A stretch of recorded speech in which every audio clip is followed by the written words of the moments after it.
Welcome, Aquarius. Thank you for joining me, astrologer Patrick Arundell, for your April monthly forecast for the Sun or the Ascendant.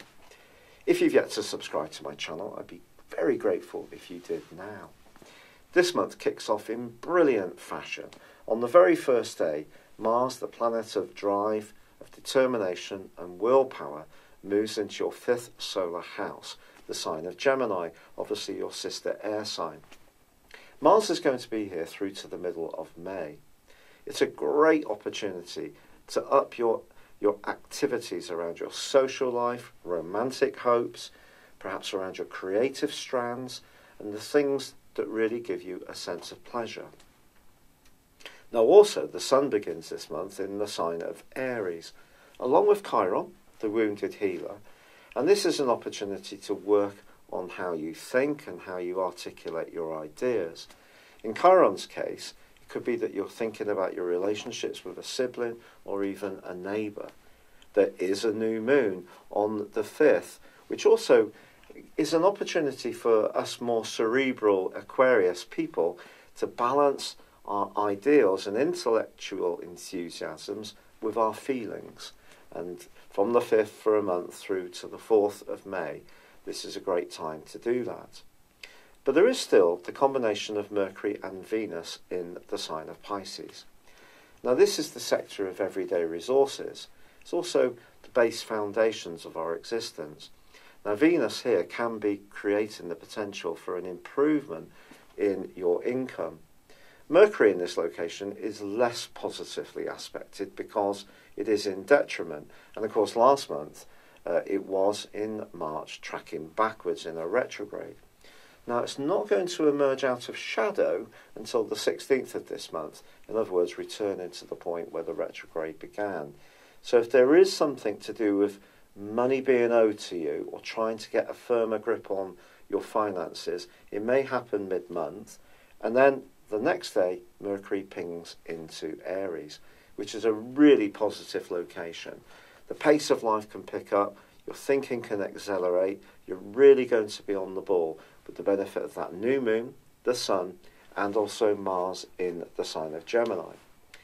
However, Venus will move on the 21st into the sign of Aries.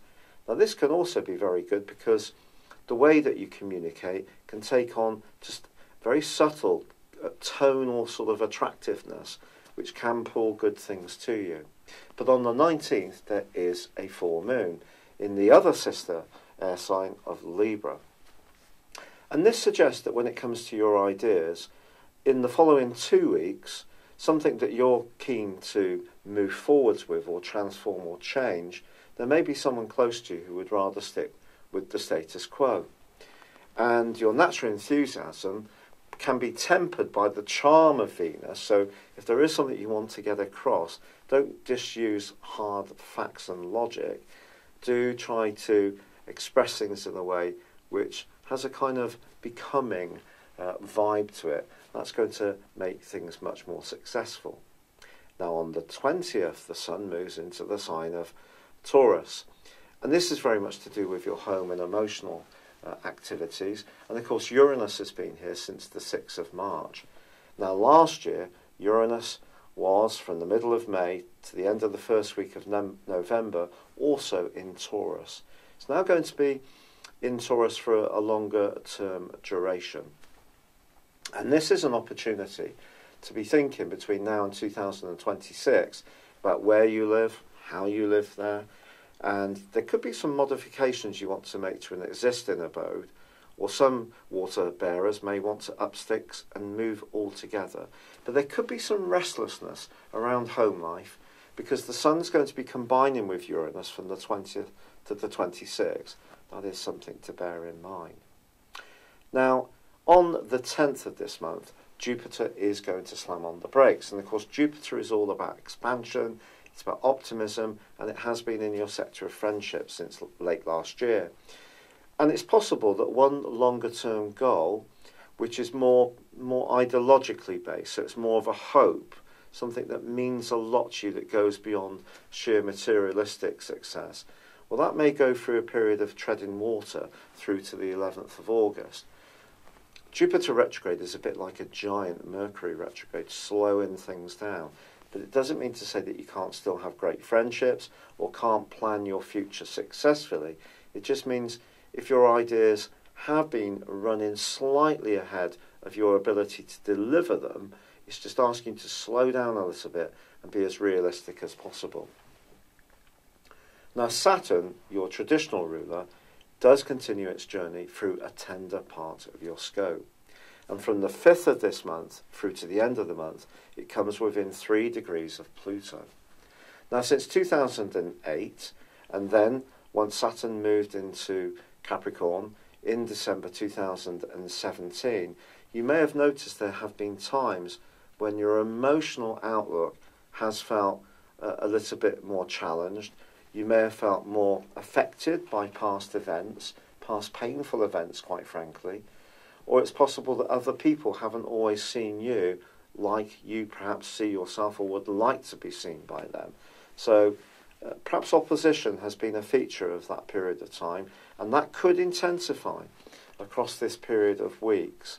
Now, the absolute conjunction between Saturn and Pluto will happen in 2020, along with an alliance with Jupiter once it moves into Capricorn on the 3rd of December this year. But I still think at 3 degrees they're close enough to have an impact.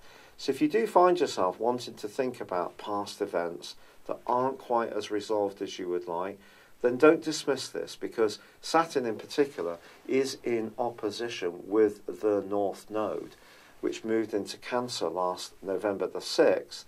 And this is going to need some care, because Saturn, obviously, because the nodal axis is going to be conjunct the South Node. So anything to do with your past that's to do with a wounded psychology can come under a much more attention.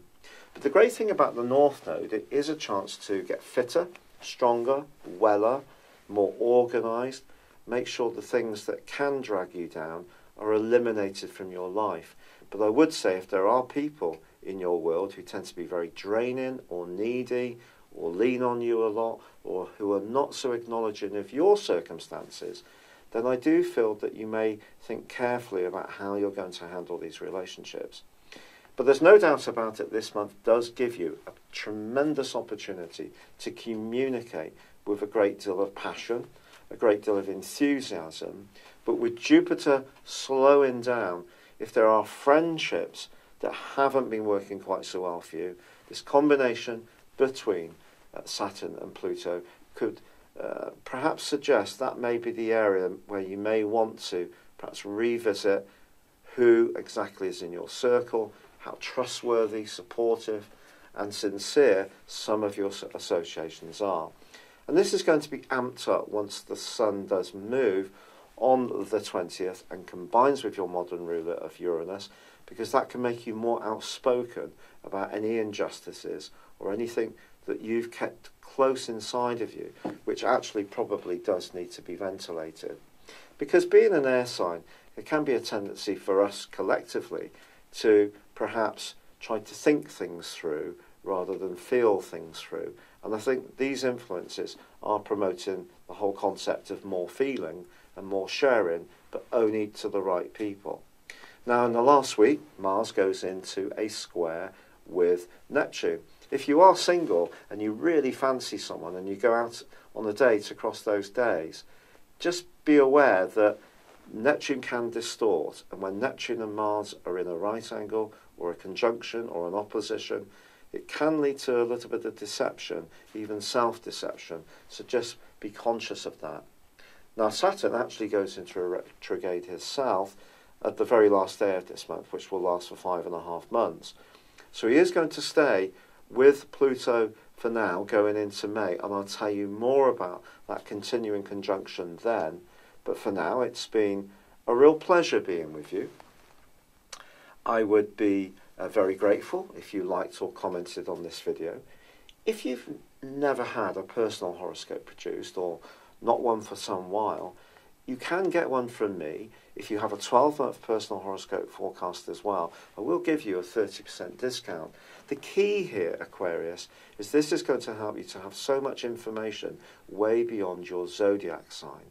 But crucially, because my forecasts use a form of prediction called directions, this advances your natal birth chart 1 degree roughly per year of your life forwards, and I interact that with your current transits and also your natal birth chart. And in an astrological study published through the Astrological Association, it was found that directions was the most compelling and also accurate form of forecasting.